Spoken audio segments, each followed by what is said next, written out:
کہاں چلی گئی وہ اولاد جنہیں وہ آنکھیں کبھی تمہارے لوٹنے کا انتظار کرتی تھی، وہ آج بھی تاکتی ہیں۔ وہ ہاتھ جو تمہیں ہر مشکل سے بچاتے تھے، وہ ہاتھ آج بھی تمہیں دعا دینے کے لیے اٹھتے ہیں۔ کہاں چلی گئی وہ اولادیں جو اپنے والدین کا شکر گزار بھی کریں، انہیں عزت بھی دے اور ان سے محبت بھی کرے۔ تو السلام علیکم۔ آج کی اس ویڈیو میں آپ لوگوں کے ساتھ کچھ ایسی وجہیں شیئر کرنے والا ہوں جن کی بدولت آپ کی اولادیں آپ کا ناشکر کرتی ہیں، اور ساتھ میں والدین کے ساتھ کچھ ایسے نسخے بھی شیئر کروں گا جن کی بدولت وہ انشاءاللہ سے اپنے اولادوں کو سدھارنے کی کوشش کر سکتے ہیں۔ اور بہت ہی آخر میں آپ لوگوں کے ساتھ 2 ایسے عظیم قصے شیئر کرنے والا ہوں جن کو سن کے انشاءاللہ سے آپ کے دل بھر آئیں گے کہ واہ سبحان اللہ، کس طرح ان لوگوں نے اپنے والدین کو عزت بھی دی اور محبت بھی کی۔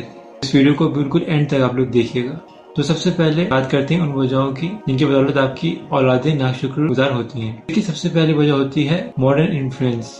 اس میں انسان بالکل پوری طرح پرسنل فریڈم چاہتا ہے، وہ صرف اور صرف اپنی نفس کی خواہشات کی بدولت زندگی گزارنا چاہتا ہے۔ دوسری وجہ ہوتی ہے اسپریچول ڈسکنیکٹ، یعنی کہ انسان کا ایمان کمزور ہونا۔ اس میں اولاد جو ہوتی ہیں وہ زیادہ تر دنیا کی طرف فوکس رکھتی ہیں زیادہ دن آخرت۔ تیسری اور سب سے کامن پرابلم جو آج کل ہر گھروں میں پائی جاتی ہے وہ ہوتی ہے والدینوں کا اپنے اولادوں کو دینی تعلیم نہ دینا۔ اب میرے پیارے والدین، اگر آپ کو لگتا ہے کہ آپ کی اولاد ناشکر کرتی ہے تو آپ مایوس مت ہوئیے، ہمارے اسلام نے ہر چیز کے سولوشن دے رکھا ہے۔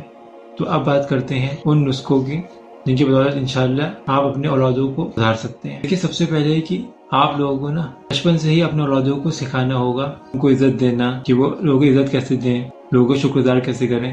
بیسیکلی آپ لوگوں کو بچپن سے ہی صحیح دینی تربیت اپنے اولادوں کو دینی پڑے گی۔ دوسرا نقصہ یہ ہے کہ اگر آپ کے خود کے والدین زندہ ہیں، یعنی کہ آپ کے اولاد کے اگر نانا نانی یا پھر دادا دادی زندہ ہیں، تو آپ لوگ خود اپنے اولادوں کے لیے رول ماڈل بنے اپنے خود کے والدین کے ساتھ حسن سلوک کر کے۔ اور تیسرا نقصہ یہ ہے کہ آپ اپنی اولادوں کے ساتھ اوپن ڈائلاگ رکھیں، یعنی کہ ان سے لگاتار بات کرتے رہیں، ان کی پریشانیوں کو، ان کے اسٹرگلز کو سمجھیں اور ان لوگوں کے ساتھ اس کا سولوشن شیئر کریں، ان کی مدد کریں ان سب اسٹرگل میں۔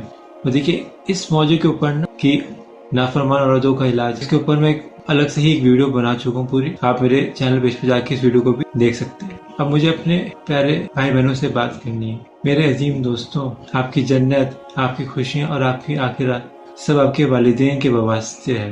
آپ کبھی کبھی اپنے والدین کو اچھے الفاظ بول لیا کریے، ان کی حکمت کی قدر کر لیا کریے، ان کی عزت کر لیا کریے۔ اور اگر آپ کسی وجہ سے ان سے ناراض ہیں تو آج ہی جا کے، بلکہ انفیکٹ ابھی ہی جا کے اٹھ کے ان سے جا کے معافی مانگ لیجئے، کیونکہ اگر آپ ایسے کریں گے تو آپ کے والدین بہت خوش ہوں گے، اور آپ کے والدین کی خوشی اللہ کی خوشی ہے۔ آپ اس دنیا میں بھی چین پاؤ گے اور آخرت میں بھی سکون میں ہی رہو گے۔ اب جیسے کہ میں نے آپ سے بولا تھا کہ میں 2 عظیم قصے آپ لوگوں کے ساتھ شیئر کروں گا اینڈ میں، تو اب ان کی بات کرتے ہیں۔ دیکھیے، سب سے پہلے قصہ ہے اویس قرنی رضی اللہ کا۔ دیکھیے، اویس قرنی رضی اللہ ہمارے نبی کریم صلی اللہ علیہ وسلم کے وقت کے دوران ہی تھے، اور جیسے ہر مسلمان اس زمانے میں تھا کہ وہ نبی کریم صلی اللہ علیہ وسلم سے ملنا چاہتا تھا، اگر ہم بھی اس زمانے میں ہوتے تو ہم بھی یہی خواہشات رکھتے کہ ہم بھی ایک بار تو نبی کریم صلی اللہ علیہ وسلم سے ملاقات کر ہی لیں۔ تو ایسی ہی خواہش ہمارے اویس قرنی رضی اللہ کی بھی تھی، لیکن ان کے ساتھ ایک پرابلم یہ تھی، ان کی بوڑھی اور اندھی ماں، اور اویس قرنی رضی اللہ نے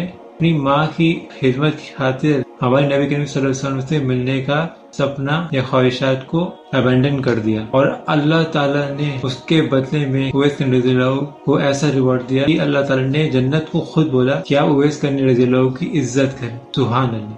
ہوتی جس جنت میں جانے کے لیے ہم لوگ یہ دنیا میں آئے ہیں، اسی جنت کو اللہ تعالیٰ نے حکم دیا کہ آپ اویس قرنی رضی اللہ کی عزت کریں۔ خود آپ سوچیں کہ کس طرح انہوں نے ماں کی خدمت کری ہوگی، کتنا بڑا درجہ ہے اپنی ماں کی خدمت کرنے کا۔ اور دوسرا قصہ آپ کو صحیح بخاری کی حدیث نمبر 2215 میں ملے گا۔ یہ حدیث ہے تو بہت بڑی، لیکن میں بہت ہی مختصر سی بات آپ کو بتا دیتا ہوں اس حدیث کے بارے میں۔ تو اس حدیث میں آتا ہے کہ نبی کریم صلی اللہ علیہ وسلم فرماتے ہیں کہ 3 لوگ کہیں جا رہے تھے اور اچانک سے بارش ہونے لگی، تو تینوں نے کسی پہاڑی میں ریفیوج لے لیا، اور اتفاق سے ایسے ہوا کہ ایک بڑا سا پتھر آ کے جو آنے جانے کا راستہ تھا اب گر گیا، اور آنے جانے کا راستہ بند ہو گیا، تینوں اس گفا میں پھنس گئے۔